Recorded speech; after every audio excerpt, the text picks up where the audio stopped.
Dos testemunhos que eu tenho ouvido, do que o Senhor tem feito, através da mensagem que os irmãos, os pastores, os líderes dessa casa têm ministrado, nos PGAs, enfim, nos cultos, o Senhor tem usado para transformar muitas vidas. Já podemos ouvir testemunhos de irmãos e irmãs que tiveram suas vidas afetadas pela mensagem. E eu não tenho outra forma, senão dobrar os meus joelhos diante do Senhor e agradecer por tudo isso. Vamos lá. Quando Deus mora entre nós, fechando a série, eu quero ler um texto com vocês antes de ler a palavra. Mas abra já comigo em Amós, no capítulo 9. Amós, capítulo 9.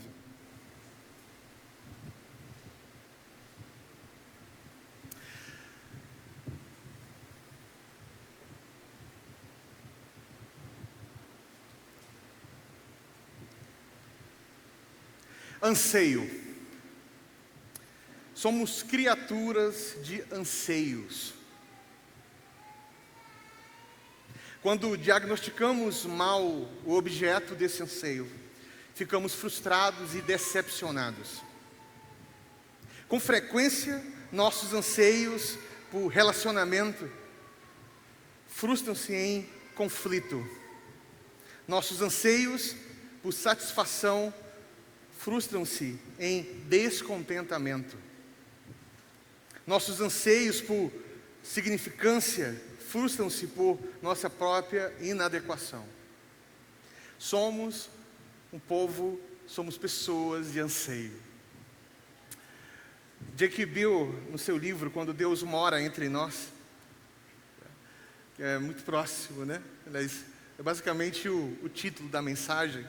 Eu não vou pregar o livro do J.K. Bill, mas é um livro muito interessante. Ele começa tratando sobre o Éden, e ele começa falando isso, que somos pessoas de anseio. E ele cita Tolkien. Ele fala que o Tolkien diagnosticou as raízes do nosso anseio.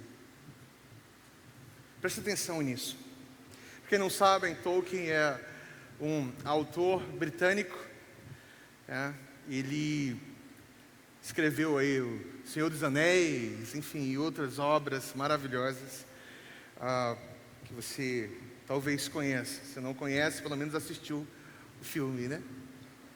Talvez conheça pelo filme. O diagnóstico do Tolkien é o seguinte: todos nós ansiamos e estamos constantemente tendo vislumbre dele. Toda a nossa natureza em sua forma melhor e menos corrompida, mais gentil e mais humana, ainda está embebida por uma sensação de exílio. Por uma sensação de exílio. Falar sobre a presença de Deus é falar sobre os nossos anseios. Falar sobre contentamento, falar sobre estar diante do Senhor, sobre os nossos desejos, é tocar num assunto que é o sentido da nossa existência. Talvez você ouviu todas essas mensagens, isso tocou o seu coração, você compreendeu parte delas, meditou, mas ainda não conseguiu identificar o que está acontecendo com você. Porque você sente-se mexido e tocado quando o assunto presença de Deus vem à tona. Você não consegue discernir certos anseios. E talvez um personagem que mais conseguiu interpretar isso em todo o texto bíblico, em toda a Bíblia, seja Davi. E é interessante e eu acho que é por causa disso, que algumas promessas estão relacionadas a Davi. Não só por conta da da tradição ou porque existe uma genealogia proposta, mas porque Davi consegue identificar e porque Davi foi ferido por algo. E por isso o nome de Davi está aí. E a promessa está relacionada a ele. Jack Bill continua falando, ele fala: os anseios de nosso coração são frustrados por esse exílio. O que ele está falando por exílio? É que nós estamos num mundo e ainda não temos uma plenitude. Nós não estamos ainda plenamente na presença dEle. Nós temos a presença de Deus, mas existe uma promessa. Raquel ainda há pouco leu Apocalipse, que a promessa, o que João viu, é que o tabernáculo de Deus estava entre os homens. Eu acho que o anseio que temos espera por esse momento para ser saciado e suprido. Enquanto esse dia não chegar, nós estaremos ansiando, sendo acalentado aqui, abraçado um pouco aqui. Mas o que nos conforta é que nós estamos nos aproximando. A cada dia que passa, a intensidade aumenta, e isso precisa aumentar no seu coração, inclusive moldando você, a forma como você está diante de Deus, na presença de Deus, como você cultua o Senhor e como você vive a sua vida. Mas para muitos de nós é difícil discernir isso. Nós não sabemos, não conseguimos discernir os anseios que temos. Nos frustramos, porque nós queremos saciar toda essa sede, toda essa fome, queremos sanar esse anseio com coisas que não podem fazer isso, que não têm o poder de fazer isso. Agostinho escreveu algo muito interessante,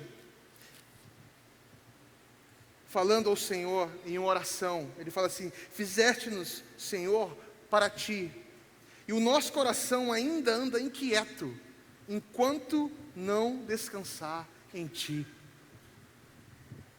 Nós andamos inquietos, e nada desse mundo pode saciar você.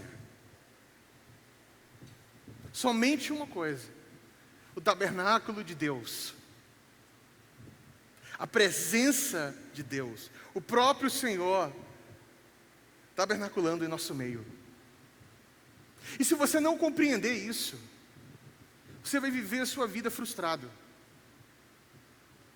Você vai projetar coisas, você vai planejar coisas, você pode até realizar todos os seus sonhos, mas lá dentro, no seu coração, existe um sentimento de desterro, de distância, algo que nada pode saciar. Nenhuma boa comida, nenhuma boa amizade, nenhum bom emprego, nenhuma conta bancária bem recheada, carro, nada nesse mundo. O Senhor nos fez para Ele. E se você não entender, e se você não perceber isso, pode ter certeza, a sua vida será uma vida de muita frustração.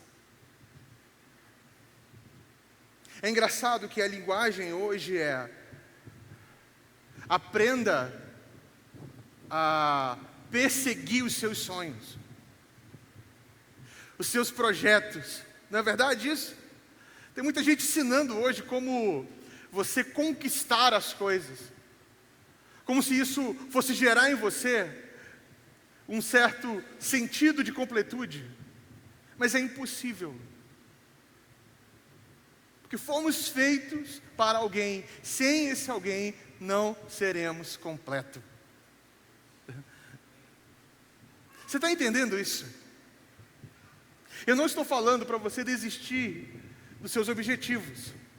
O que eu estou dizendo é: não faça dos seus objetivos um projeto de vida para saciar esse anseio que você não consegue discernir.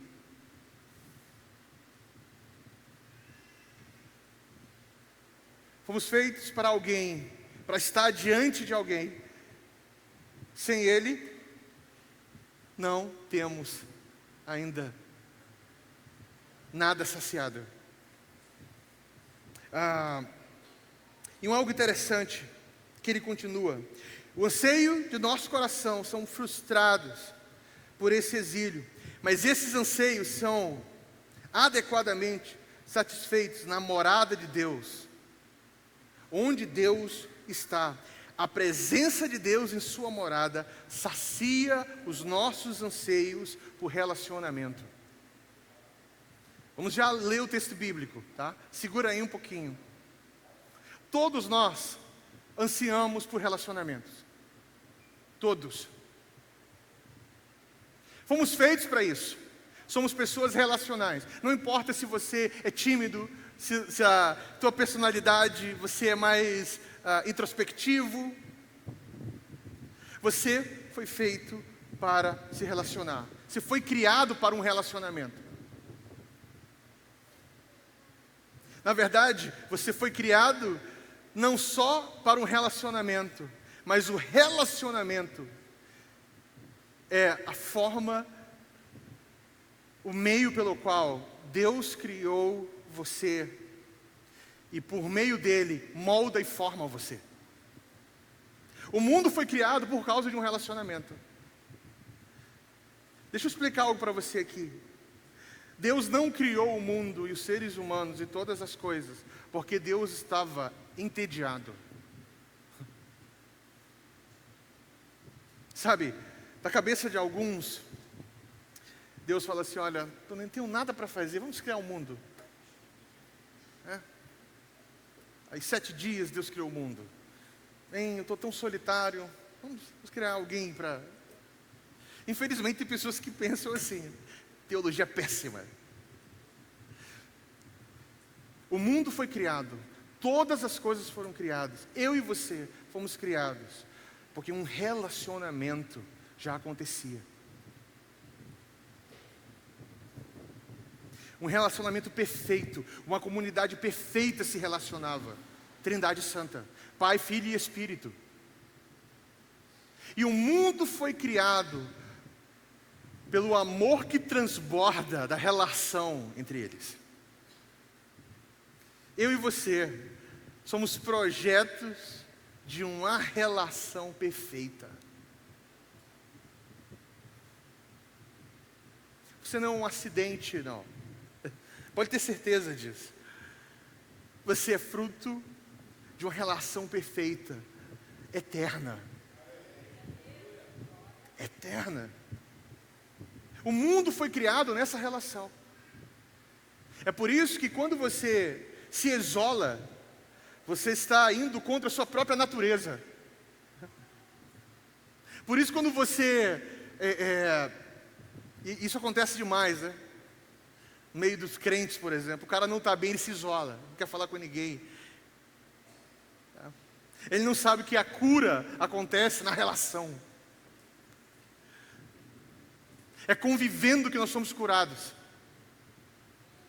É no meio do povo de Deus, diante da presença de Deus. O Senhor nos criou para isso, para nos relacionarmos uns com os outros, diante dEle, para Ele. Assim nós teremos parcialmente esse anseio sendo resolvido, parcialmente. É por isso que uma chave tem que virar aí, meu irmão. Você está aqui nessa noite, não apenas para participar de um culto. A minha oração durante essa série era: Deus, leva os meus irmãos de meros frequentadores a família espiritual que ama a relação, a vida de Deus na vida uns dos outros. O povo de Deus, ele já transicionou. Ele não frequenta a igreja e nem frequenta culto. Ele cultua, tem uma vida que cultua o Senhor e se une aos seus irmãos para celebrar a presença de Deus. Porque essa é a nossa essência. Isolar-se, por exemplo, é uma afronta a natureza de Deus. Porque Deus não criou você para estar isolado. Porque você não é autossuficiente. Não existe autossuficiência no homem. Nós nascemos com um espaço enorme para ser preenchido. Nós somos preenchidos pela presença de Deus e pela presença de Deus na vida dos nossos irmãos. Você sabia que as suas deficiências são supridas no meio do povo de Deus? Eu tenho muitas deficiências. Tenho mesmo. Mas que bom que eu tenho a vida dos meus irmãos. E na vida dos meus irmãos eu tenho as minhas deficiências supridas. Por isso que o encontro é importante. Por isso que, por exemplo, eu não creio em igreja online. Todo respeito aos meus amigos que tem aí. Igreja online. Isso vai para o YouTube, vai mesmo. Que eles ouçam isso. Eu não creio em igreja online. Porque se não houver pessoas convivendo, desafiando você, unidos, juntos, num só propósito, diante do Senhor, isso não é igreja, meu irmão. É convivendo que nós somos o quê? Lapidados e as nossas deficiências são supridas. Fomos criados para Ele. E nessa relação o Senhor vai construindo. Eu preciso fazer isso, construir isso com vocês para entrar no ponto da mensagem. Gênesis mostra como Deus pretendia que esses anseios fossem adequadamente satisfeitos. Deus nos fez para si e nos fez a sua imagem. A presença de Deus dá vida e propósito ao Éden. Que incrível isso, hein? A presença de Deus que dá vida e propósito ao Éden. Fomos feitos para Ele. Fomos feitos para um lugar onde Ele reina, onde Ele está presente. Portanto, não devemos nos surpreender, porque nossos corações estão desassossegados até encontrar repouso nele. Deus quer satisfazer os nossos anseios mais profundos. Deus quer. Não é realizando os seus sonhos, é dando a você e a mim a sua presença. É dessa forma que Ele satisfaz os nossos anseios mais profundos, de vida e propósito. Ter propósito na vida não é um plano de vida. O propósito da vida do cristão é ter o Senhor, estar diante dEle. Tudo bem você ter planejamentos, tudo bem você ter ideias, tudo bem você ter muitos sonhos, mas o nosso propósito de vida é a presença de Deus. É o sentido pelo qual nós estamos aqui, juntos. E aí, meus irmãos, existe uma promessa, que é uma profecia, e que fala sobre a restauração de um tabernáculo. A palavra tabernáculo é presença.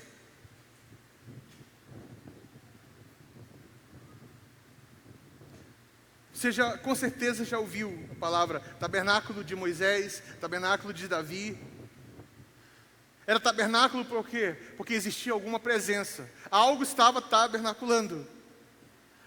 E quem estava presente ali?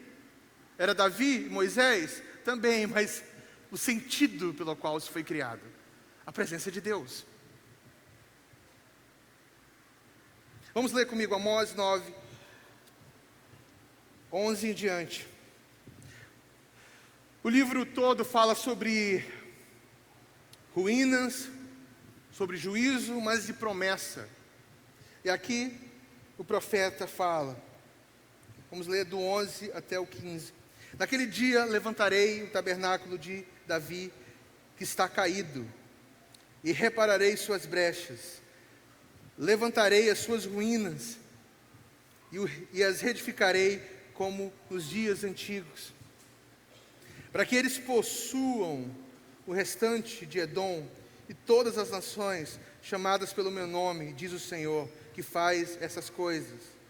Dias virão, diz o Senhor, em que o que lavra seguirá logo ao que colhe, e o que pisa as uvas, a que lança a semente, e os montes destilarão vinho novo, e todas as colinas derreterão. Também trarei do cativeiro o meu povo, Israel, e eles reedificarão as cidades que estão em ruínas, e habitarão nelas. Plantarão vinhas e beberão do seu vinho, cultivarão pomares e comerão do seu fruto. Assim haverei de plantá-los na sua terra, e não serão mais arrancados da sua terra que lhe dei, diz o Senhor teu Deus. Naquele dia, existe uma promessa.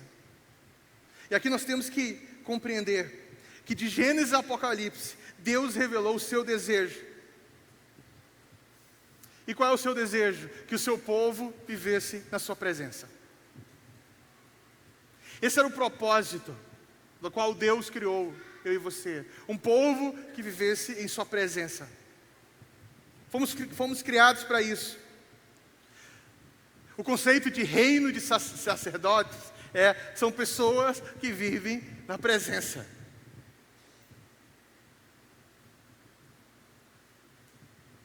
Reino de sacerdotes não são só os homens, é todo o povo de Deus. É um reino de pessoas, homens e mulheres, crianças que vivem na presença de Deus e que valorizam isso, são construídos aí. Mas o que acontece com a queda? Nos distanciamos, e como Jake Bill fala, nós entramos no exílio. E temos essa sensação que algo está faltando.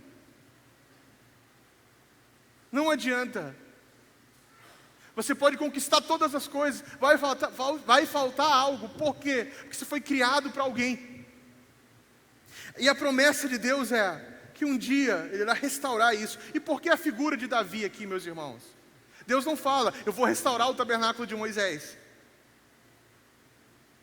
Deus não fala, eu vou reconstruir o templo de Salomão. Bem, deixa eu tentar explicar isso para vocês. O tabernáculo de Moisés é um tabernáculo silencioso, de muito sacrifício. A presença de Deus estava ali, mas tinha muito sacrifício. Deus não vai restaurar o tabernáculo de Moisés, porque um sacrifício já foi suficiente. Você está entendendo? A vida do Cordeiro de Deus, o Cordeiro de Deus que foi sacrificado, todo sacrifício era uma sombra desse sacrifício. Ele foi sacrificado. Deus não vai restaurar o tabernáculo de Moisés. Deus não está desonrando Moisés não, com isso. Aquilo ali era uma sombra. Deus estava ali.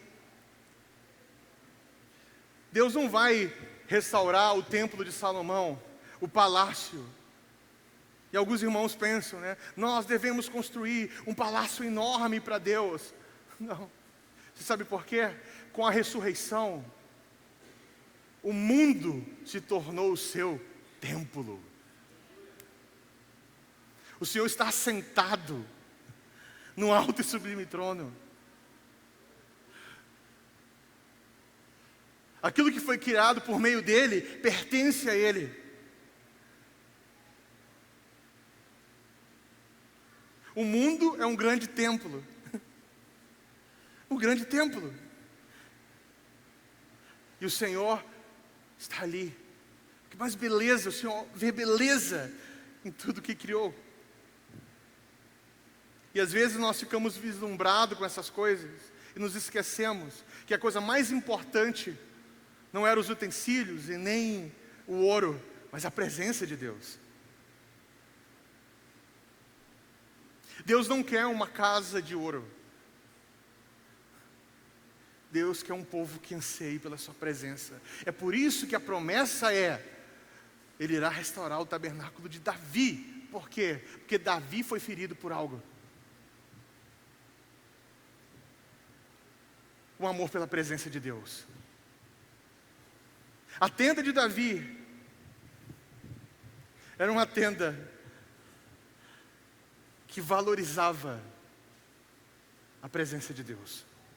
Eu não estou falando que o tabernáculo de Moisés não fazia isso.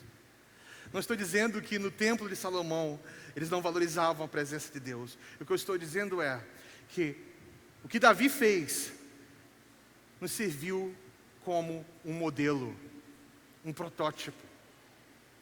Algumas coisas, ouça isso com muito cuidado, algumas coisas na cruz cessaram. Mas o que Davi estabeleceu não cessou com a cruz. Ele foi impulsionado. Você sabia a forma como nós cultuamos? Agora, nesse momento, com cânticos, cantando ao Senhor, salmodiando ao Senhor, com tambores, com violão, com o som do baixo, com a voz.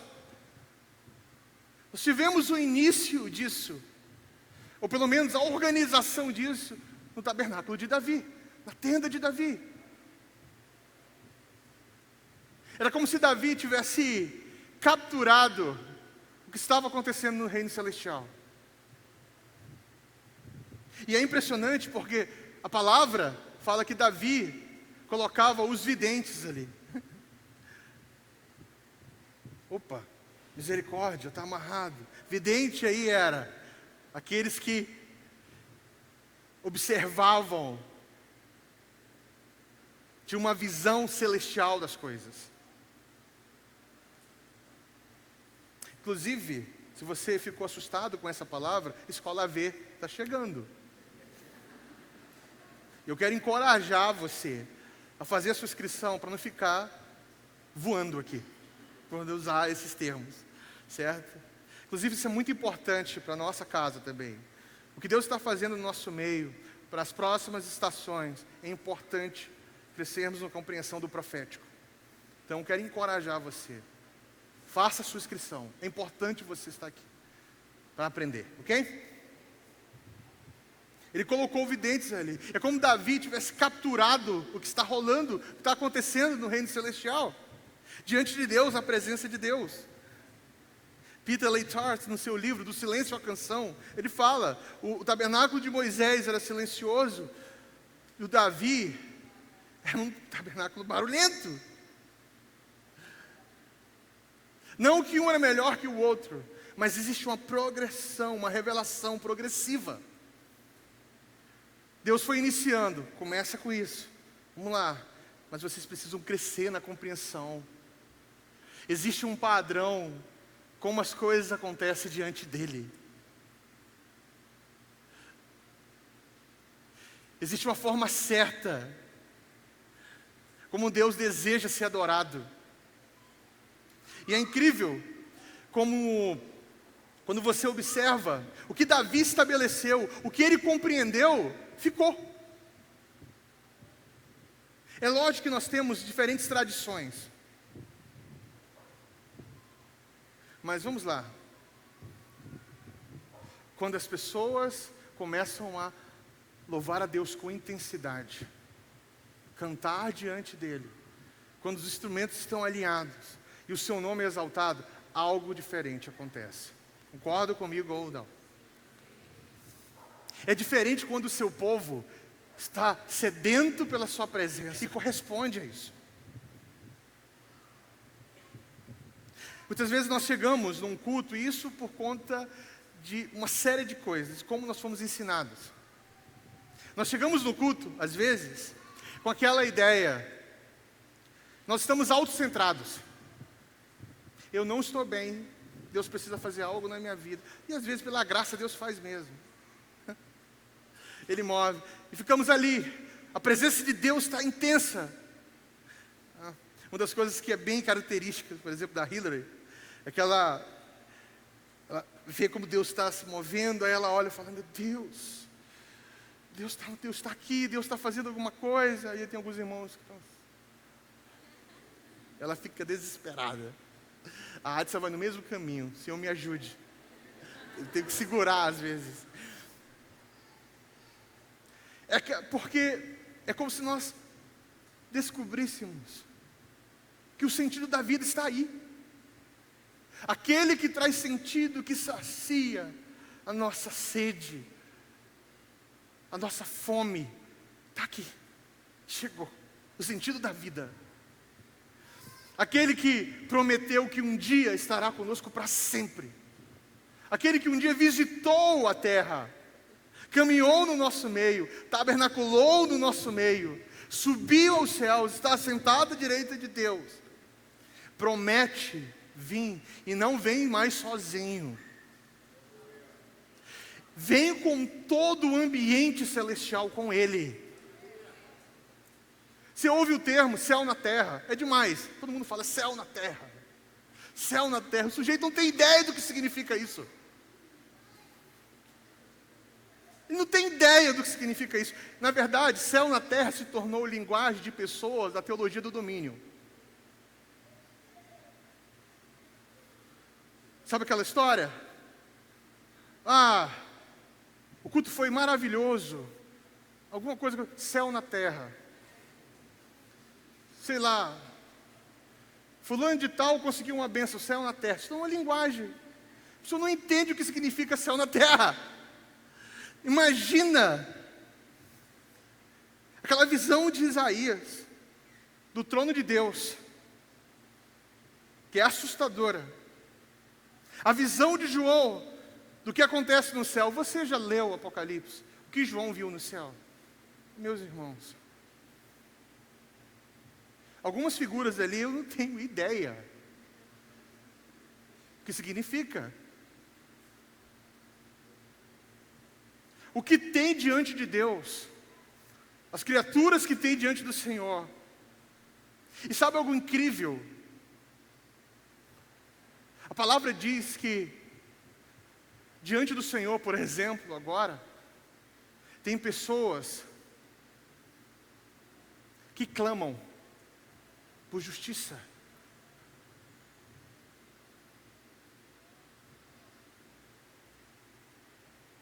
Eu não sei se você já leu isso, mas fala que embaixo do trono de Deus existem almas que clamam dia e noite por justiça. Céu na terra é você perceber a realidade celestial e ser envolvido por isso, e o seu anseio aumenta. Ele é saciado por um momento, mas ele cresce, e você sabe que o dia se aproxima. O que João viu, o que Isaías viu, e a promessa dos apóstolos, começa a ser vivido de uma forma intensa pela igreja. Sabe, nós começamos a caminhar de tal forma que não é mais sobre como eu estou, mas diante de quem eu quero estar. Nós precisamos transicionar. Não mais como eu estou, mas quem eu desejo, quem eu quero. Quem é que sacia a minha fome, a minha sede? Você está entendendo isso? É ler essa promessa e perceber, nossa, não é sobre a minha vida. É sobre aquele que é o sentido de tudo, de todas as coisas. É diante dele. É por isso que o nosso coração queima. É por isso que quando você canta, por exemplo, eu amo o dia da tua vinda, porque a promessa aqui é, naquele dia, o profeta começa falando, naquele dia, que dia é esse? O dia do Senhor, o dia da vinda do nosso Deus, e todo desenrolar, e chega, que vai culminar em quê? Do céu descendo à terra, restaurado. É por isso que o nosso olhar é de esperança. Você sabe por quê? Porque nós conhecemos o fim, meus irmãos. E o fim é o Senhor tabernaculando em nosso meio. Davi entendeu isso. Davi falou: olha, vamos lá, vamos cantar diante dele, vamos salmodiar diante do Senhor. Nós tivemos uma visão celestial, nós percebemos como é o céu. Se cada um aqui visse o que está acontecendo no céu nesse momento, você não ia cultuar de qualquer jeito. Você não ia ficar uma canção sobre a presença de Deus pedindo sobre o seu emprego.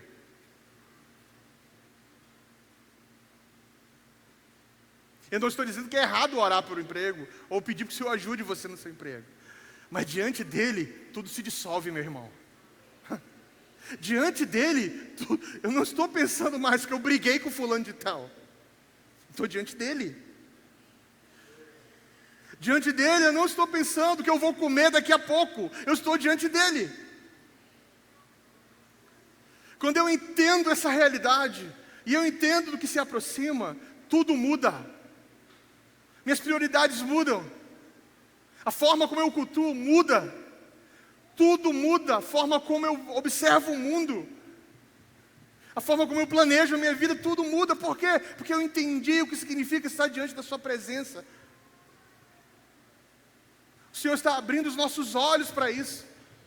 Existe um anseio crescendo no coração do povo de Deus. Se está a cada dia mais se desprendendo dos projetos terrenos e entendendo que você foi convidado para um projeto celestial incrível. Eu amo, por exemplo, ver como o treinamento da sala de oração, ele foi assim, maravilhoso, e as pessoas estão vindo orar. Significa o quê? Que eles entenderam e anseiam mais e mais pela presença de Deus.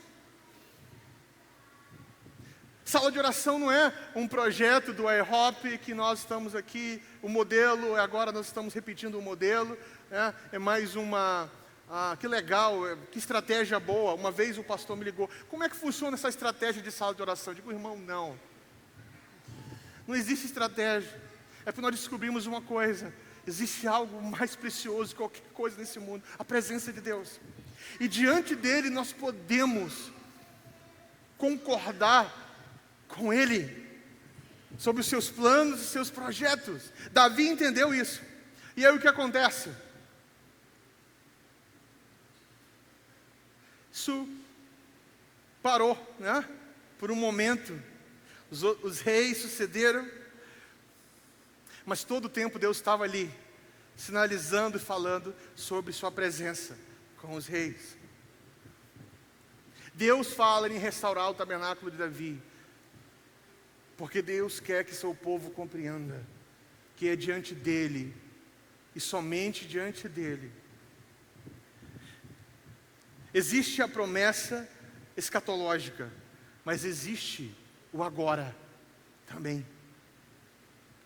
Tabernáculo de Davi restaurado. Inclusive, meus irmãos, algo incrível, em Atos 15, 16 e 17, por exemplo, Tiago, no concílio ali de Jerusalém, naquela controvérsia toda sobre circuncisão, os judeus, Tiago fala o quê? Ele levanta, ele começa a falar sobre que o Senhor tem uma promessa, que Ele irá restaurar o tabernáculo de Davi. Isso significa o quê? O que Tiago está falando? Olha, a promessa de Deus é que não é só para o nosso povo. Todas as nações, todas as etnias serão alcançadas por essa realidade. Tiago está falando dos gentios, fazem parte disso também. O tabernáculo de Davi restaurado é que o seu povo será exaltado, seu povo exaltará o seu nome em todos os lugares. Ele será o Senhor das nações. A promessa do tabernáculo de Davi envolve o Senhor ser adorado e exaltado e louvado em todas as nações. Inclusive agora, não sei se você já parou para pensar, nesse exato momento, em todas as nações, existem povos adorando ao Senhor na sua língua e exaltando o seu nome. Aquilo que Davi estabeleceu, está sendo estabelecido em todos os lugares. Nós temos o privilégio de estarmos aqui. Em alguns lugares, de igreja perseguida, por exemplo, estão fazendo isso escondido. nós temos o privilégio de fazer isso em público. Isso é precioso demais. Cultuar o Senhor é entender isso aqui, meus irmãos. Envolve sim o reino de Deus, envolve a aproximação desse reino, envolve a restauração de uma série de coisas, o reinado do Senhor, a consciência que temos, mas envolve também uma forma de cultuar a Deus. Deus deve ser adorado e louvado, e não pode ser de qualquer jeito. Ele é digno da nossa canção, Ele é digno da nossa exaltação. Existe um pulsar em nossos corações que clama por Ele, um anseio que nada mais, ninguém mais pode satisfazer. E quando nós estamos diante dEle, nada mais importa. E nós estamos juntos adorando o Seu nome. É lindo ver quando o povo de Deus canta ao Senhor. E Deus ama ouvir o seu povo. É porque o povo entendeu que Ele é digno de ser exaltado. É por isso, meus irmãos, que canções que adoram a Deus e falam sobre os atributos do Senhor são canções que devem ser entoadas e cantadas na igreja. Eu não suporto canções, por exemplo, que fala mais sobre nós do que sobre Ele. Algumas canções, ainda bem, nós não cantamos aqui e não vamos cantar. Uma vez, uma irmã chegou e falou assim: por que vocês não cantam X canção? Eu digo, por que não? Porque nós amamos a presença de Deus. Ela: eu vou lhe mandar uma lista de músicas para a igreja ensaiar. Mandou. Meus irmãos, 99% das canções. Fiquei pensando, o tabernáculo de Davi e essas canções. Eu digo, não encaixa. Não. Fiquei pensando, Davi ouvindo, falando, rapaz, de onde surgiu isso aqui? Não vai. Você sabe por que nós não vamos cantar? Porque aquele que é digno de ser adorado é o nosso foco. Não é a sua vitória, não é o seu objetivo de vida. Nós não estamos aqui para celebrar você, é para celebrar Ele. E é celebrando Ele que nós vencemos uma coisa que é um desastre na igreja brasileira: o culto à personalidade. A igreja brasileira cultua a personalidade.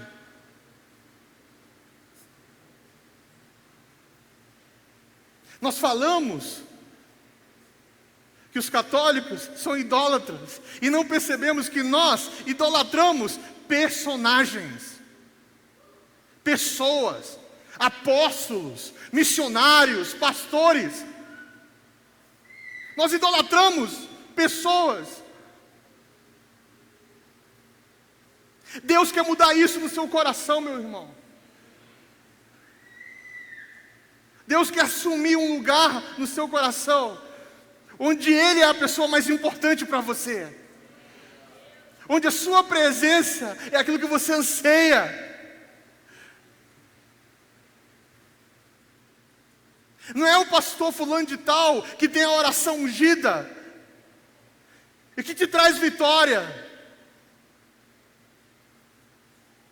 É a sua presença. Fomos criados por Ele, para Ele, e é diante dEle que nós devemos estar.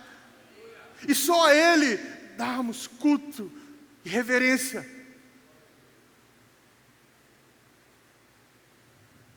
Nós canalizamos a nossa carência em indivíduos. É por isso que é muito fácil alguém no meio gospel evangélico se tornar famoso. É só ele começar a trabalhar uma linguagem que supre a carência dos irmãos. Isso é muito fácil. É muito fácil lotar um lugar, meus irmãos. É muito fácil.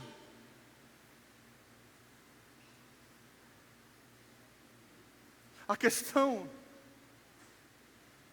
é que isso é uma afronta ao nosso Deus. E Ele não vai deixar isso barato, não. Pode ter certeza. Ninguém, nenhuma pessoa, mesmo usando o nome dEle, e ai daqueles que estão fazendo isso. Por isso que muitos, naquele dia, falaram: Senhor, em Teu nome eu expulsei demônio. Curei, fiz um monte de uma cruzada enorme. Eu enchi estádios.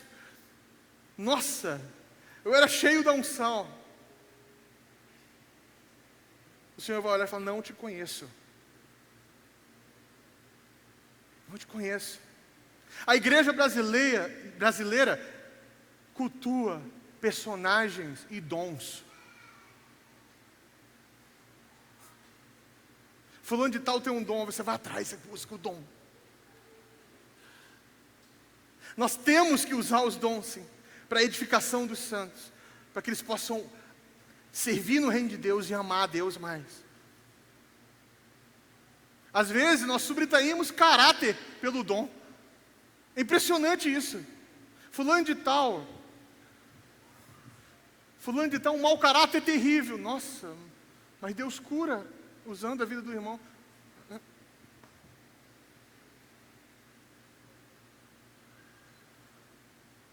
É aquela história, né? Fulano prega heresia. Obrigado, Caio. Fala um monte de bobagem, mas ganha almas. Aleluia. Como assim? Eu li, não faz muito tempo, que o povo brasileiro é muito louco, né? Rouba, mas faz. Tudo bem. O importante é fazer. Deixa roubar. A versão gospel é herege, fala besteira, mas ganha almas. Se é a versão gospel do rouba, mas faz. Nós somos assim. Deus quer mudar isso. Nós estamos entrando numa estação onde nós devemos confrontar os nossos corações, a nossa idolatria, com a presença de Deus. Nós entramos num tempo onde Deus está quebrando ídolos no coração das pessoas.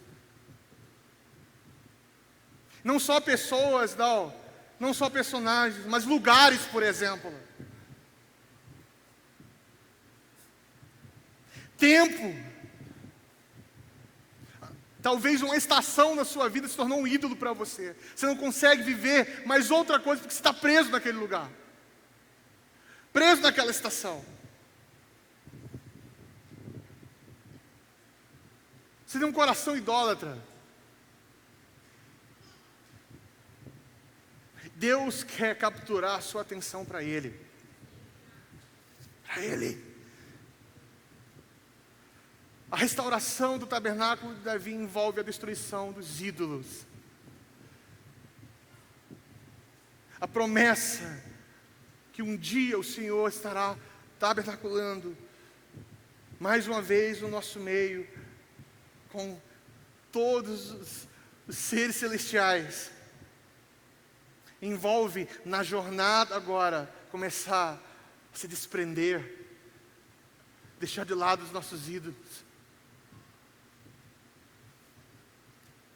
E nós temos a habilidade de pegar algo incrível que Deus nos deu para vivermos para a sua glória e transformar num ídolo. É impressionante. Tem coisas que são maravilhosas, mas você não sabe lidar com isso. Você idolatra isso. Por exemplo, eu amo futebol. Amo mesmo. E estou falando muito sério agora. Amo. Tá? Eu acho muito legal, eu gosto. Fui aprendendo a gostar mais e mais. A Hilary até brinca: nossa, está vendo a estação agora, você gostar de futebol? Você não assistia tanto. Eu gosto. Mas impressionante. Como algo que é maravilhoso, que pode você usar como entretenimento, nós idolatramos. Isso toma um lugar nos nossos corações de tal forma que cria conflito, meus irmãos. Cria conflito. política, algo dado ali, organização social. Importante, se tornou o quê? Um ídolo. Acabou. Idolatramos. A redenção agora vem por meio da política. Relacionamentos, por exemplo. Às vezes, uma amizade maravilhosa que deveria acontecer para a glória de Deus se torna algo tóxico.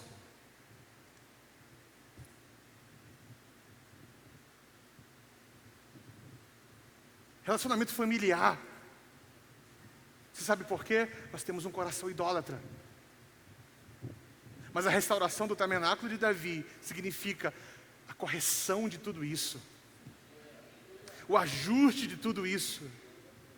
É a presença de Deus removendo, ajustando, alinhando.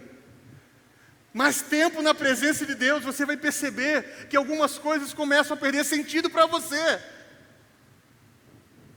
Sabe o que vai acontecer quando você começar a responder à presença de Deus e amar a presença de Deus? Algumas coisas vão perder sentido para você. Você vai olhar e falar: nossa, o que está acontecendo comigo? Você valorizava tanto alguma coisa e agora você não valoriza tanto mais. Por quê? Porque aquilo deixou o lugar que era central na sua vida e passou a estar no lugar certo.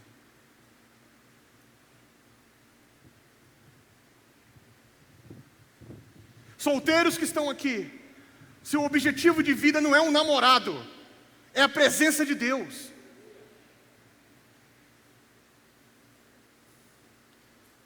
Mergulhe na presença de Deus. Pare de entregar o seu coração a qualquer pessoa que diz que te ama e que tenta suprir a sua carência. Você foi criado para a presença de Deus. Entregue seu coração a Ele. Meus irmãos, minhas irmãs, entregue seu coração a Ele. Mergulhe na presença de Deus. Ame o Senhor. Porque um sujeito, para ter você e amar você, ele precisa amar o Senhor. E mergulhar no Senhor de tal forma. Porque senão ele não tem o seu coração e a sua vida. Saiba de algo, que você foi criado para o Senhor. Plano de carreira, você pode ter um objetivo. Eu vou ser um médico, eu vou ser tudo bem, um advogado, beleza, que legal, que mais pessoas em nossa sociedade quebrada possa servir com a sua vocação, sinalizando o reino de Deus.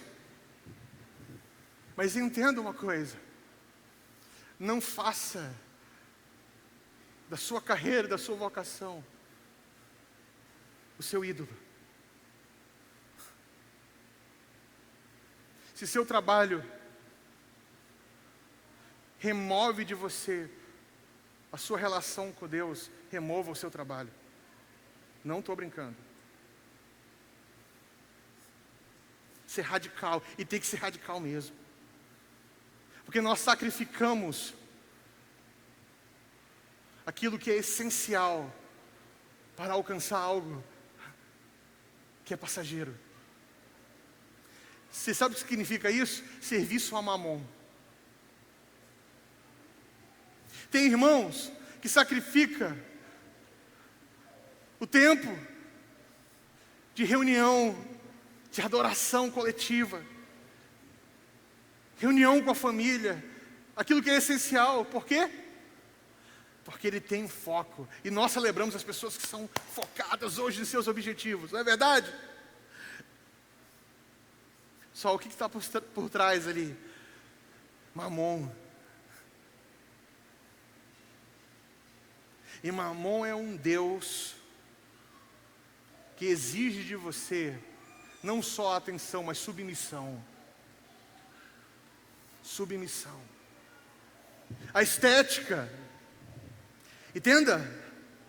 Nós precisamos mesmo melhorar a nossa saúde. Estou numa guerra incrível. com isso, já há um tempo. Essa viagem foi tão corrida, eu ficava, Senhor, eu estou me sentindo tão mal. Senhor, meu Deus do céu, eu não consegui levantar uma perna hoje, pelo menos. Nada, aconteceu nada. Só lembrava do André, eu digo, meu Deus, o André é meu personal. Eu falava assim, Jesus, André. Eu olhava no espelho, eu piorei. Senhor, eu piorei. E o Linha não ajudava, pai, mas piorou mesmo, mas nós vamos... Entenda, a estética é importante. É importante também a saúde. Mas não faça disso um ídolo. Não coloque isso todo o seu valor. Nisso todo o seu valor. Como se você mudar a estética, tudo vai mudar. Não. Nós precisamos entender o que significa ganhar o mundo e perder a alma. Meus irmãos, é hora de ajuste. Não é só estar bem, não.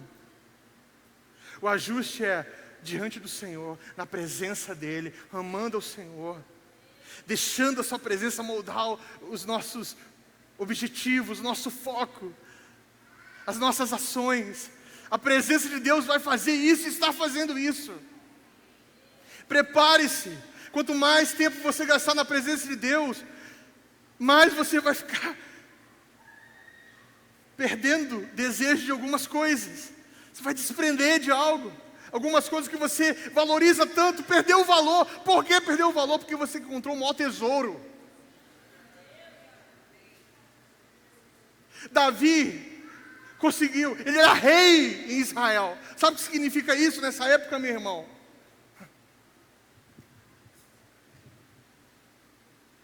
Davi estabeleceu sua tenda. O que aconteceu ali naquele lugar foi maravilhoso, a presença de Deus. As pessoas, os povos vinham para saber o que estava acontecendo ali, por causa da presença de Deus. Um dia, Davi pecou. Ele errou. Rei.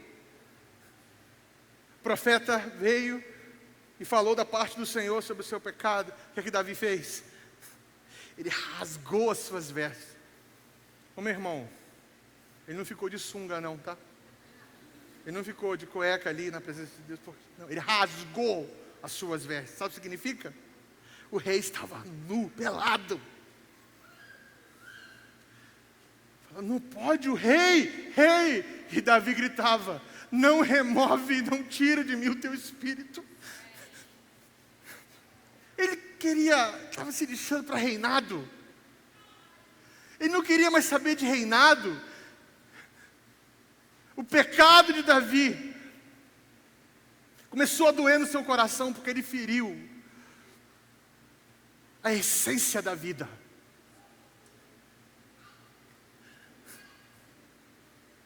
Ele não estava preocupado. Ele não fez ali um conselho dele, falou assim, gente, eu errei aí, mas agora eu vou acertar. Não, ele rasgou as suas vestes e gritou. Davi é um homem segundo o coração de Deus. Não é porque ele não pecou, é porque alguém que amou a presença de Deus mais do que tudo que Deus deu para ele. A presença de Deus nessa casa vai mudar muita chave aí. Vai dar 180 graus em muitas vidas aqui. Muitos projetos, planos serão mudados, porque nós estamos na presença de Deus. A restauração, a promessa da restauração, sim, envolve o texto que a Raquel leu, do futuro. E nós estamos olhando para esse lugar. Mas enquanto esse dia não chega, Deus nos visita com a sua presença. Deus está nos dando a sua presença. E podemos experimentar a restauração parcialmente desse tabernáculo em nosso meio. Eu quero ver isso acontecendo. Eu quero ver os meus filhos sendo afetados por isso. Eu quero minha vida sendo afetada por isso de tal forma que muitas coisas que eu planejo para esse lugar mude. Porque como pastor dessa casa, eu tenho muitos projetos, tenho muito sonho para cá. Mas a presença de Deus pode mudar tudo. E que o Senhor faça isso. Porque não é o meu sonho que deve ser vivido nesse lugar, mas os sonhos e os projetos de Deus. E só a sua presença pode fazer isso. Líderes de PGA, ensine os seus liderados a amarem a presença de Deus, amar a palavra de Deus. Irmãos que estão aqui nessa casa já há um bom tempo, deixem de ser menino, vamos amar a presença de Deus. Irmãos que chegaram agora, vamos crescer, vamos amar a presença de Deus. Chegamos para cultuar, vamos amar o Senhor. É sobre Ele, é por Ele. Não é sobre o seu chamado, não é sobre o seu título. Você não está nesse lugar porque seu objetivo é ser um pastor, um líder. Você está nesse lugar porque o Senhor quer capturar sua atenção para Ele. Sabe aquela história? Você ama Deus de tanto. Tanto faz se isso aconteceu ou não. Você já teve aquela sensação de você olhar para o lado, olhar para o outro e falar: olha, eu sonhava com isso, mas agora eu não tenho mais esse foco, esse objetivo. Não é porque eu estou frustrado, é que meu coração mudou. É por isso que o apóstolo Paulo fala: quando eu era menino eu pensava, sonhava, mas agora, não mais. Que o Senhor capture os nossos corações. Quando Deus mora entre nós, tudo muda. Quando Deus mora entre nós, acabou. Ídolos são removidos. Que o Senhor possa fazer isso no nosso meio. Que as coisas comecem a ser ajustadas de tal forma que eu não me reconheça mais. Que as pessoas que convivem com você não te reconheçam mais. Porque você está amando a Deus. Quando você entrar por essas portas, esteja com o seu coração acelerado. Porque Ele está vindo. E Ele vem. Os líderes de adoração não mais vão ter que ficar gritando para você fazer alguma coisa. Talvez eles vão pedir para você parar. Para um pouquinho. Por que isso? Porque você anseia pelo Senhor. Ama o Senhor. Vem, Senhor, habita em nosso meio. Restaura o teu tabernáculo. O que Davi fez, que o seu povo respondeu ao longo da história, possa se repetir no nosso meio. Convido você a ficar em pé agora, nesse exato momento.